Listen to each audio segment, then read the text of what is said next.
Во Панама има кафе, а потоа има и кафе гейша, кое може да чини повеќе од $100 за една чаша. Панама почна да ја одгледува ова уникатна етиопска сорта во 60-тите години, бидејќи можеше да преживее напад на габа, што им се закануваше на културите на кафе. Со текот на времето тоа стана екзотичен и скап пијалок.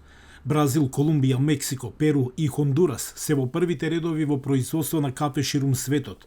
Иако Панама не е на списокот, неговото зрно од гейша станало популарно со текот на годините поради неговиот квалитет. Ser competitivos con relación al volumen. Не можеме да бидеме конкурентни во однос на обемот на кафе што го произведуваме, но можеме да бидеме конкуренти со која било земја во светот во однос на квалитетната карактеристика што ја произведуваме. Уште повеќе, без страв дека ќе погрешите. Панама стана синоним за квалитет во светот на кафето. Тонова кафе чини 3 до 4 пати повеќе од производството на обично кафе. Причина? Макотрпен процес на контрола на квалитетот кој започнува од сеидбата на семето. Se alimenta o se abona más veces al año. За време на бербата плаќате повеќе за да може жетвата да се направи правилно.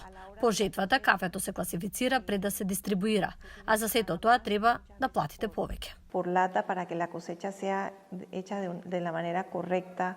Јапонија, Тајван, Кина, Јужна Кореја, Индонезија, Сингапур и Австралија се некои од дестинациите за кафето гейша од Панама. Незините производители велат дека почвата во која е засадено ја прави разликата. Колумбија, Бразил и цела Централна Америка земаа семења од Панама, но не успеаја да го репродуцираат квалитетот на панамското кафе гейша.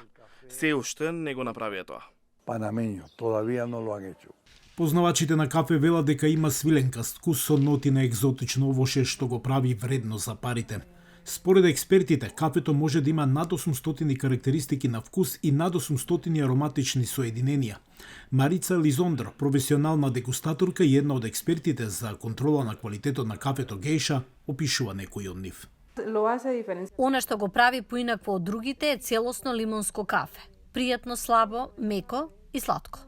Повеќе од 70 фарми моментално произведуваат кафе гейша во Панама, а како што расте неговата слава, шансите се зголемуваат, но и цената.